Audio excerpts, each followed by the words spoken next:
এরা হলেন ধৃতরাষ্ট্র, ভীষ্মদেব, দ্রোণাচার্য, কৃপাচার্য, কর্ণ, দুর্যোধন এবং বাবা শকুনি। তারা সকল মিলে সেই হস্তিনাপুর রাজসভার দিকে আগমন করছে।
শকুনি বলছে,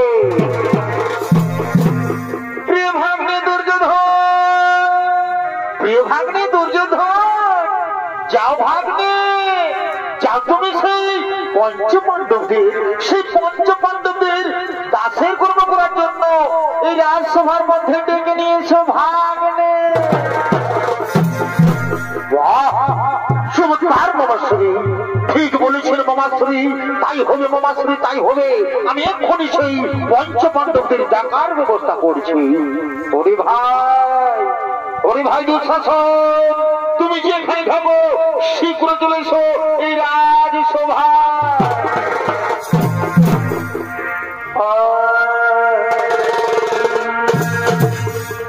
ধৃতরাষ্ট্র সন্তান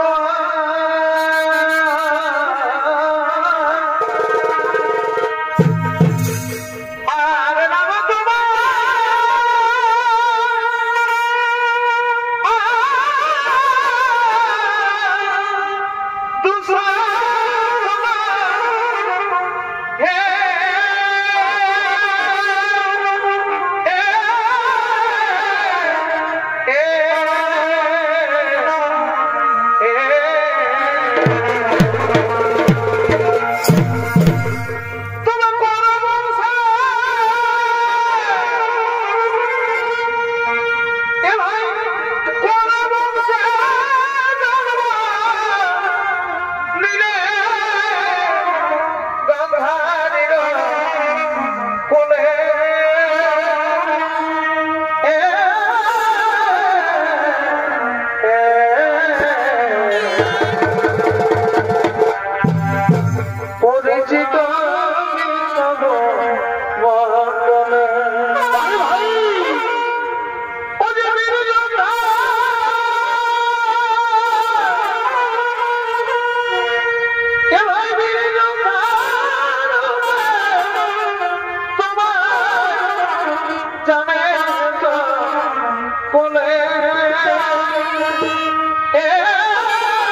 যুবরাজ দুঃশাসন।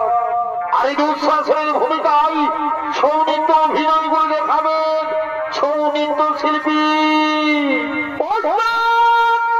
জীবন সিং সরদার।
বলি শোনো শোনো দুঃশাসন, তুমি যাও ভাই, তুমি শীঘ্র চলে যাও সেই পঞ্চ পাণ্ডবদের দাসের কর্ম করার জন্য এই রাজসভার মধ্যে ডেকে নিয়ে এসো ভাই, এই রাজসভার মধ্যে ডেকে নিয়ে এসো, এই রাজসভার মধ্যে ডেকে নিয়ে এসো। হ্যাঁ দাদা, আমি আপনার দেশ অক্ষরে করিব পালো, আমি একটুখানিও বিলম্ব করবো না, আমি চললাম সেই পঞ্চ পাণ্ডবদের দিকে।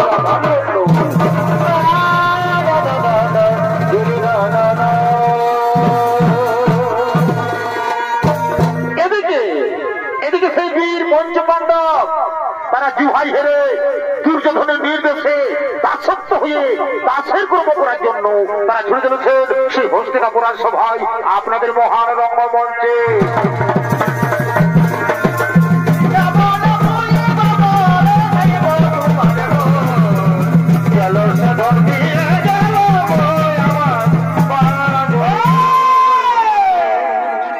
এরা হলেন সেই মহাভারতের বীর পঞ্চ পাণ্ডব, তারা দুর্যোধনের নির্দেশে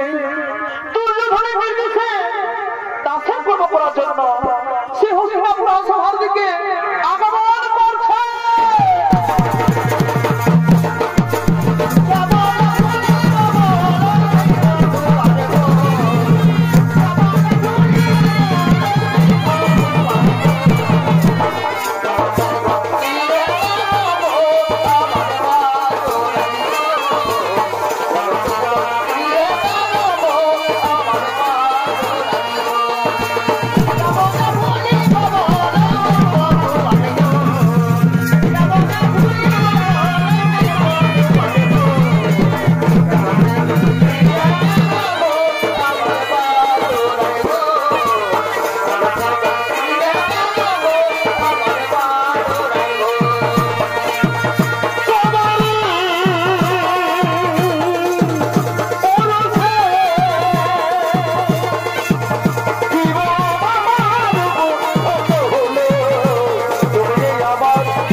দাস হয়ে গেছে। কিন্তু তাদের স্ত্রী দ্রৌপদীকেও দাসী হিসেবে এই রাজসভার মধ্যে ডেকে নিয়ে সৌভাগ্যে চমৎকার মামাশ্রী, ঠিক বলেছেন মামাশ্রী, তাই হবে মামাশ্রী, তাই হবে। প্রতিকামী তুমি শীঘ্র চলেছো রাজসভায়।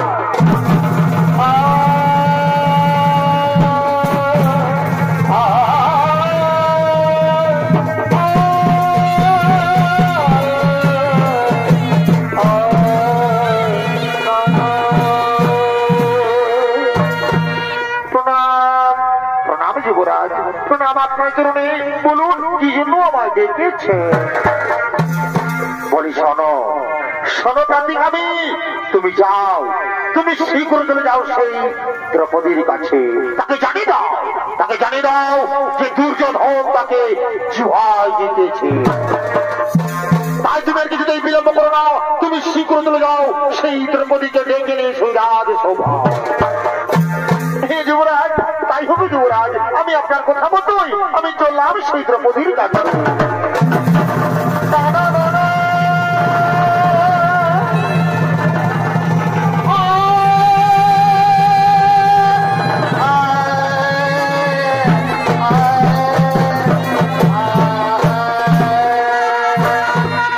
যুবরাজের জয় হোক, যুবরাজের জয় হোক, যুবরাজের জয় হোক। প্রতিকামী তুমি এক্ষুনি গেলে আর এক্ষুনি ফিরে এলে রাজসভায়। যুবরাজ আমি গিয়েছিলাম সেই দ্রৌপদীর কাছে, কিন্তু প্রতিকামী এভাবে তোমার হঠাৎ করে বন্ধ হয়ে গেলে কেন? কি হয়েছে প্রতিকামী? সত্য ঘটনা আমার কাছে খুলে বলো। যুবরাজ আমি গিয়েছিলাম সেই দ্রৌপদীর কাছে, কিন্তু সে কোনো মতেই আসতে চাইল না এই সভায়। আমি অনেক চেষ্টা করলাম, কিন্তু সে কোনো মতেই রাজি হলো না ওই সভায় আসার জন্য।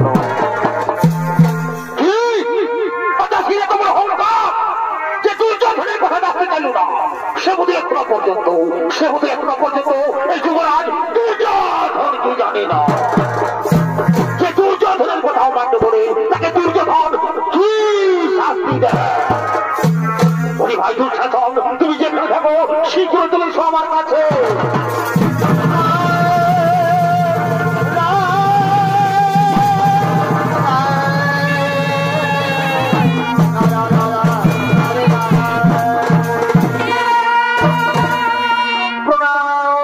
প্রণাম দাদা, প্রণাম দেবচরণে।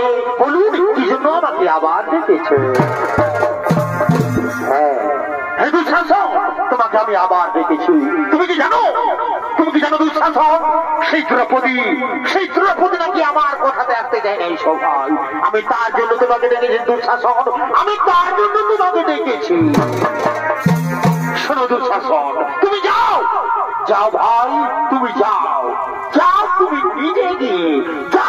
নিজে গিয়ে ওই অহংকারী নারী ওই দ্রৌপদী চুলে টানতে নিয়ে এসো সভায়। তাকে জানিয়ে দাও যে দুর্যোধন তাকে জুহায় জিতেছে। হে দাদা, আমি তো আপনার আদেশ অক্ষরে অক্ষরে বলবো। আমি তো পূর্বে বলেছি, আর আমি আর কিছুদিন বিলম্ব করবো না। আমি এখন এই দ্রৌপদীর চুলে টানতে নিয়ে আসবো সভায়।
পিতামহ,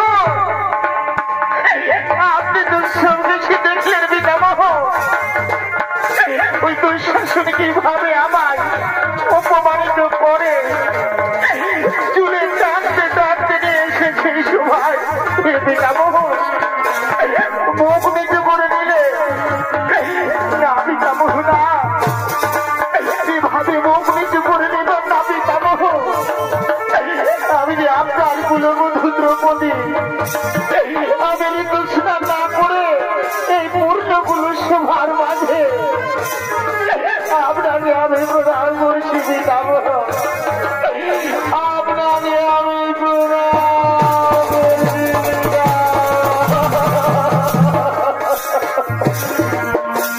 বলুন পিতামহ, এভাবে চুপ করে থাকবে না পিতামহ?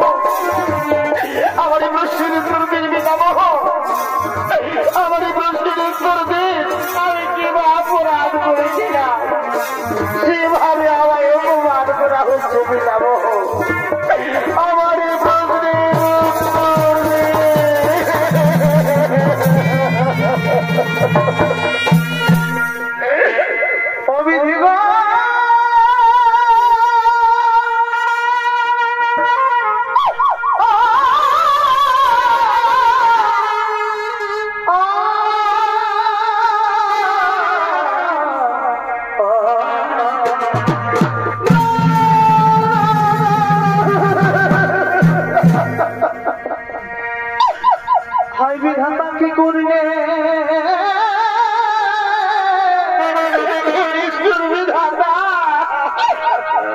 কেন হলো দুঃখ ভগবান, তবে জীবন মানিলে কেন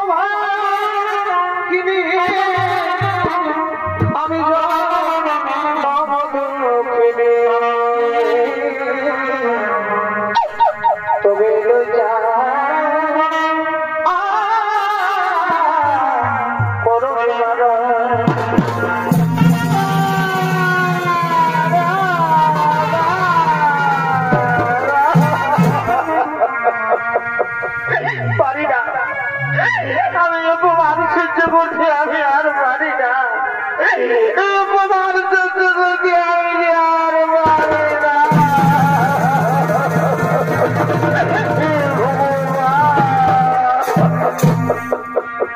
তুমি বীর পঞ্চ পাণ্ডব আমার স্বামী, আজকে মুখে শব্দ নাহি শুনি হে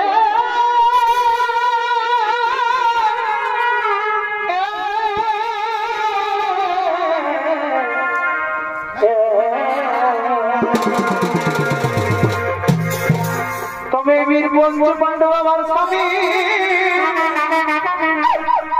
আজকে মুখে শব্দ নাহি শুনি, আজকে দুর্দশা ঘটিল আমার।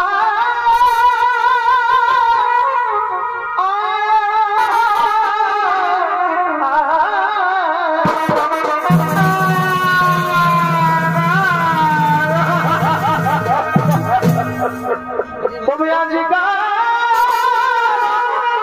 সমাজে আমি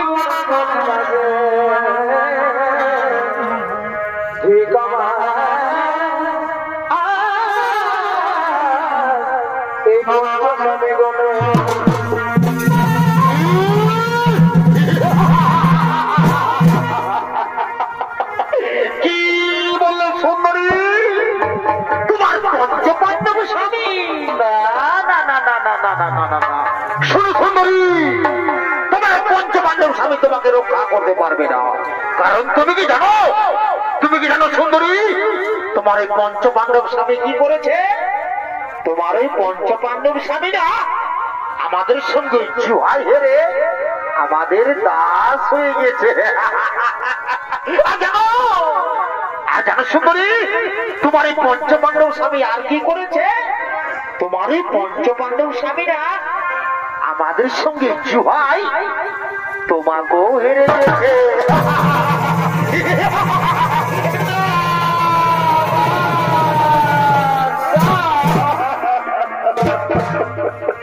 তুমি কোন সভার মাঝাবে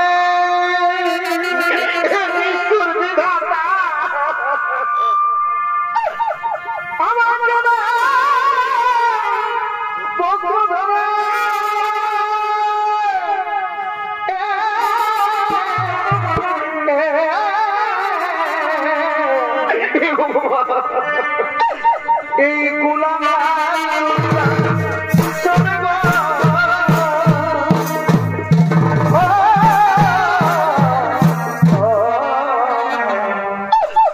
রক্ষা করো প্রভু নারায়ণ, রক্ষা করো প্রভু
সভা আমাদের তাকে উলঙ্গ করে দাও। সাবধান দুর্যোধন দুঃসাধন। না ভাই, আমার তুমি শান্ত হয়ে যাও, তুমি শান্ত হয়ে যাও। না না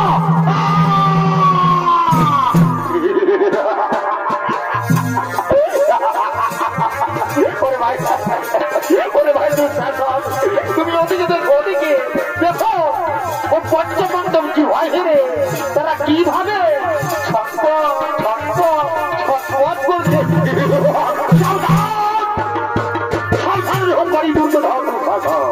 আমি তোমাদের বারবার করে সাবধান করে দিচ্ছি, আমি তোমাদের বারবার করে সাবধান করে দিচ্ছি। এই সতীর গায়ে হাত দেবে না, হাত আমি ভেঙে দেবো। ছোট মুখে বড় কথা আরো বলেছি না, হাত ভেঙে দেবে এই দুর্যোধনের। আরে দুঃশাসন তুমি হাত ভাঙবে, তোমার বাহু তোর সুন্দর না। আরো কি বলছো ভীম? সতী, তোমাদের স্ত্রীকে তোমরা সতী বলছো? সতী তুমি এখনো পর্যন্ত কিচ্ছু জানো না। শোনো ভীম, সতী কাকে বলে তা বোধহয় তোমরা জানো না। যে নারী পাঁচের স্ত্রী হয়ে থাকে, যে নারী পাঁচের স্ত্রী হয়ে থাকে সেই নারীকে কোনোদিনও সতী বলা যায় না। তাকে কি বলে জানো? তাকে একজন চরিত্রহীন নারী বলে। সাবধান আমি তোমাদের বারবার করে সাবধান করে দিচ্ছি। এই সতীকে হাত দিবে না।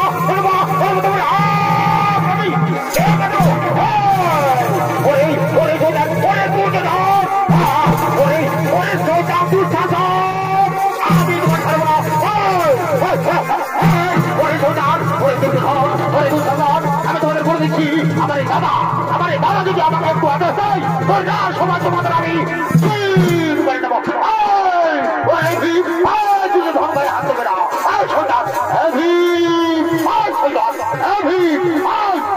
সন্তান, তুমি কি জানো না? সন্তান, তুমি কি জানো না যে তোমরা আমাদের সঙ্গে জুহায় হেরে গেছো? যেমনি ভাবে জুহায় হেরেছো তেমনি ভাবে দাসের মতো নিজের জায়গায় বসে যাও। সন্তান, আরো আমাকে গোটা দেখান, এই দুর্যোধনকে গোটা। সন্তান, চুপচাপ দাসের মতো নিজের জায়গায় বসে যাও। যাও যাও বলে যাও,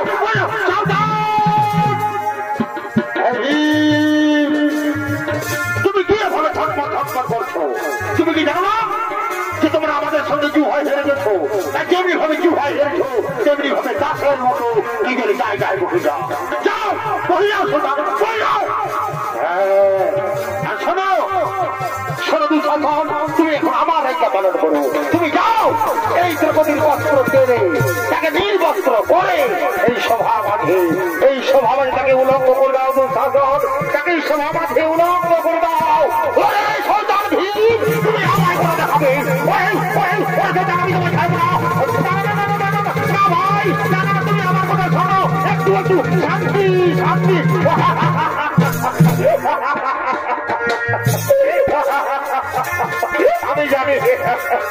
আমি জানি দুঃশাসন, তোমাকে জানি।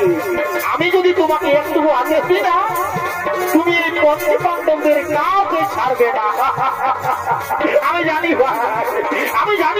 ভাই। তো বলি দুঃশাসন, তুমি হস্তিনাপুরের অলঙ্কার, তুমি হস্তিনাপুরের গৌরব, তুমি এই হস্তিনাপুরের বীর যোদ্ধা যুবরাজ দুঃশাসন।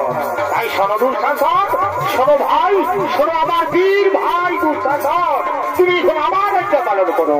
তুমি যাও এই দ্রৌপদীর বস্ত্র টেনে তাকে নির্বস্ত্র করে এই সভা আমাকে তাকে উলঙ্গ করে দাও। দেখি আমি যাকে জুহাই দিতেছি তাকে এই সভা মাঝে নগ্ন কেমন লাগে তাকে উলঙ্গ করে দাও ভাই, তাকে উলঙ্গ করে দাও। হ্যাঁ দাদা, আমি তবে আমাদের অক্ষরে করে ভালো, আমি একটু খাইয়ে বিলম্ব করবো না। আমি এখন এই দ্রৌপদীর বস্ত্র পেলে তাকে নির্বস্ত্র করে আমি উলঙ্গ করে দেবো।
এদিকে দ্রৌপদীর বস্ত্র টানতে টানতে যুবরাজ দুঃশাসন সে মোহ হয়ে পড়ে যায়।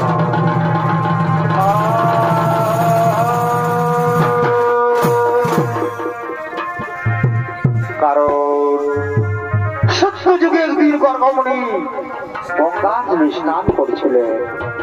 এমন সময় সে গর্গমণি গঙ্গাজলে স্নান করতে করতে তার গায়ের বস্ত্র জলের মধ্যে ভেসে যায়। সে সময় গর্গমণি সেই জলের মধ্যে উলঙ্গ অবস্থায় দাঁড়িয়ে রয়েছিল। তার বাঁচার কোনো উপায় ছিল না। সে লজ্জায় সে অপমানে কিছুতে জলের থেকে উঠতে পারেনি। কিন্তু ভগবানের লীলা, এমন সময় সেখানে দ্রৌপদী উপস্থিত হয়। সেখানে দ্রৌপদী পৌঁছে দেখতে পান যে গর্গমণি জলের মধ্যে উলঙ্গ অবস্থায় দাঁড়িয়ে রয়েছে। সেই সময় দ্রৌপদী নিজে তার একখানা বস্ত্র দিয়ে সেই গর্গমণিকে জলের থেকে উদ্ধার করেছিলেন। সেই সময় গর্গমণি এই দ্রৌপদীকে প্রাণ ভরে আশীর্বাদ দিয়েছিলেন। তাই শুধু দর্শক মন্ডলী, তাই সেই গর্গমণির আশীর্বাদে আজ স্বয়ং নারায়ণ এসে, আজ স্বয়ং কৃষ্ণ ভগবান এসে দ্রৌপদীকে বস্ত্র দিয়ে তার লজ্জা নিবারণ করেছে।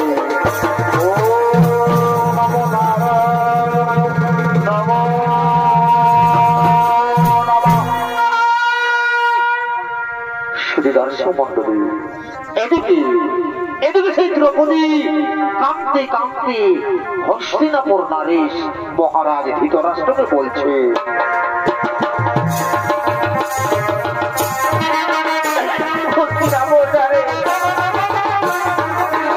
মহারাজ ধৃতরাষ্ট্র আপনার সভার মাঝে এক নারীর অপমান করা হয়েছে। যে নারী আজ পাবো না, কোনদিনও ওই সূর্যের প্রকাশ পর্যন্ত দেখেনি। সে নারী আজ নিজের ঘরে নিজের রাজসভায় পিতামহ গুরুপ্রাণ পুরোপুরি বাজারে থাকার পরে আমার এই বস্ত্র হরণ করার চেষ্টা করেছে।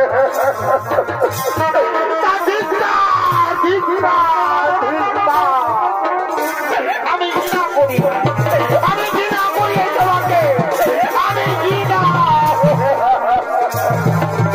কিন্তু আজ আমি অসহায় নারী হয়ে এই সমাজে আমি প্রতিজ্ঞা করছি, আর এই প্রতিজ্ঞা করছি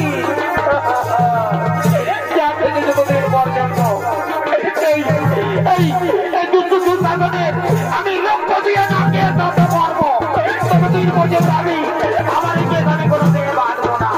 ওরে হোক পারি, ওরে পাপি, ওরে দুষ্ট দুষ্টাদর, তোর লক্ষ্য দিয়ে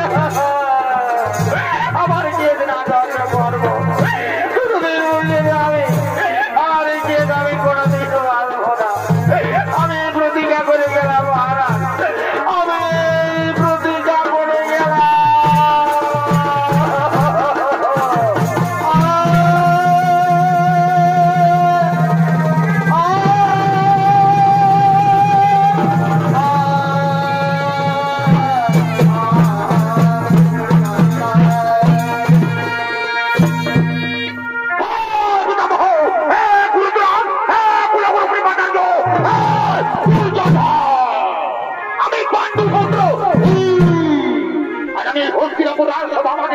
আমিও প্রতিজ্ঞা করছি, আর এই প্রতিজ্ঞা করছি যে আজ থেকে যতদিন পর্যন্ত এই পাপী, এই অহংকারী, এই দুষ্ট দুঃশাসন আমি রক্তপাত না করতে পারি, ততদিন পর্যন্ত আমি আমার পূর্বপুরুষের আমি কোনোদিন মুখ দেখাবো না।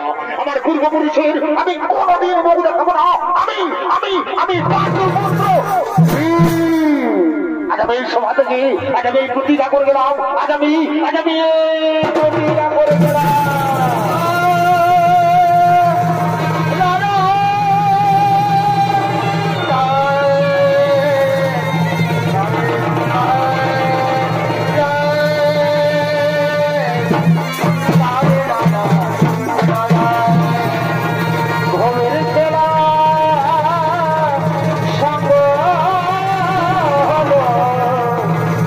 Love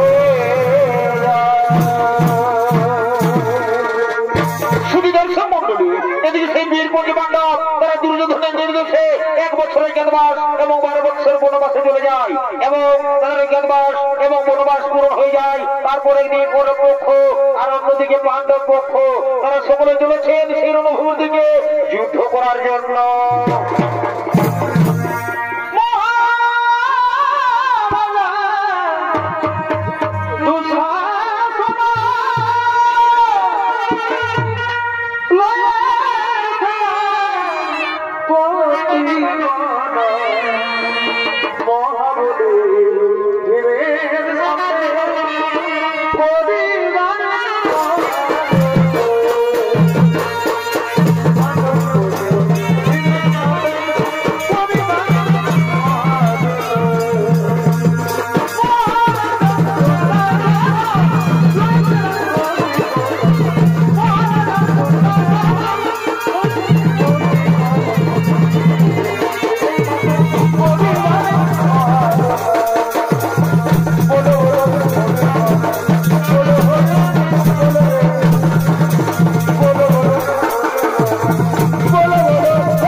আমি পাণ্ডু পুত্র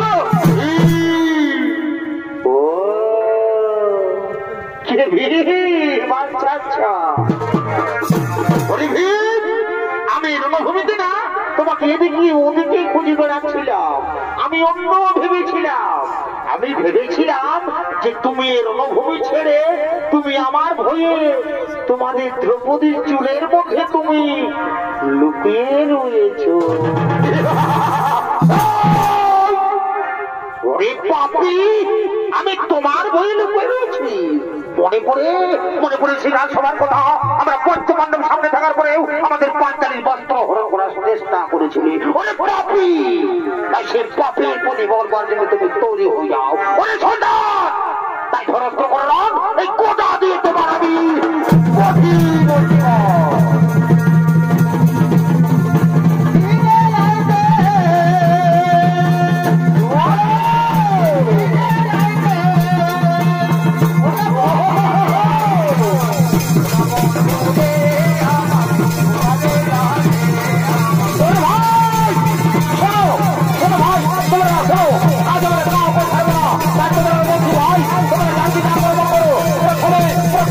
Go!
পাপি আমার সিরাতে ফিরে বসে তারা দাও আমি যুদ্ধ করবো ওই পাপি ও মাতৃ ওই খোদার মাতৃ চলে এসো যুদ্ধ করে যেন তৈরি হয়ে যাও ও বাবা চলে এসো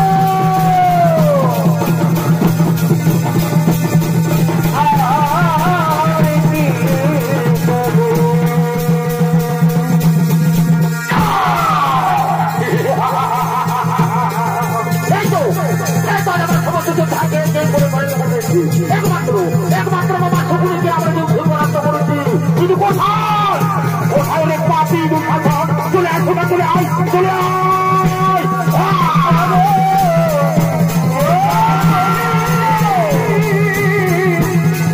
জীবনে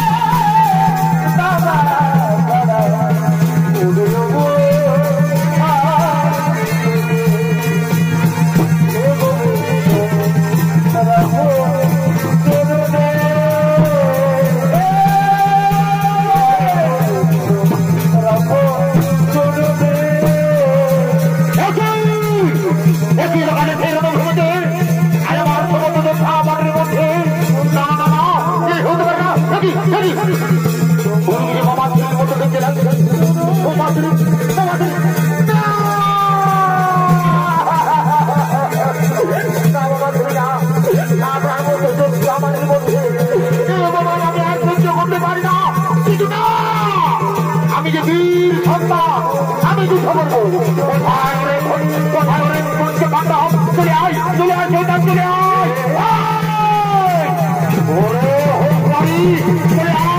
চলে আয় আমি তো এদিকে আছি যুদ্ধ করে যেন তৈরি হয়ে যাওয়া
বহুদিনের প্রতিজ্ঞা আমি পালন করবো এই শয়তানের ছাতে গিরে আমি রক্ত পান করবো বলি শয়তান মনে পড়ে সেই রাত সবার কথা আজ আমি তোমার জন্য কোনো শয়তান আজ আমি তোমার জন্য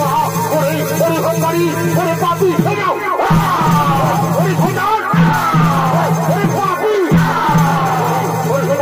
আজ আমি তোমার ছাতে গিরে রক্ত পান করবো রক্ত রক্ত রক্ত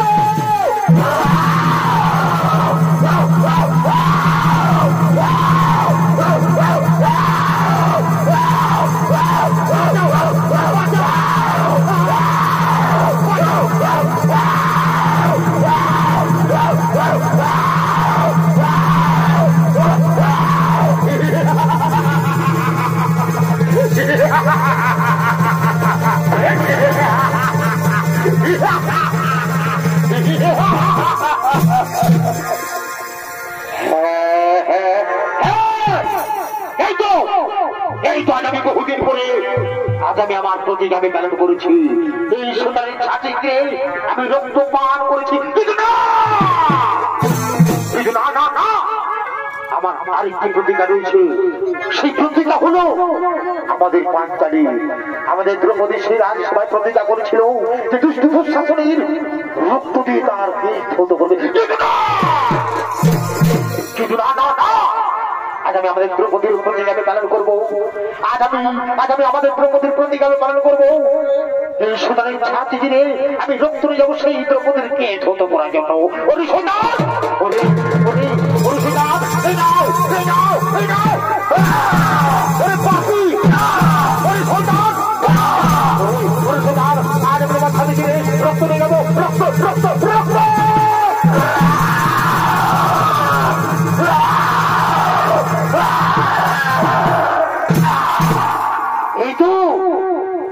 আজ আমি একটুখানিও বিলম্ব করবো না, এই রক্ত নিয়ে যাবো।